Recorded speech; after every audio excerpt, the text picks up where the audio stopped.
And some welcome news on the vaccine front. Almost 315,000 Oregonians have gotten at least one shot. The Oregon Health Authority says we're at least 3/4 of the way through vaccinating people in phase 1A. Oregon says it's making progress vaccinating Group 1B, educators, school staff, and child care workers. Over the past week, data shows Oregon gave almost 15,000 shots a day, higher than the governor's target. In a press conference today, OHA Director Pat Allen says the feds promised Oregon will get 10,000 more first doses of the Moderna vaccine a week going forward.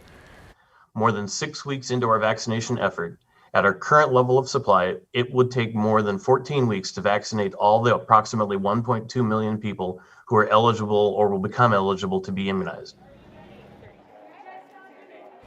Oregon ranks 15th in the country for percentage of our population that's gotten at least one shot, but not every county is at the same level. OHA will give different allotments based on counties' needs. Taking a look at the number of eligible Oregonians vaccinated in our region, let's look at Marion and Polk counties. They've given shots to more than 8% of their total population.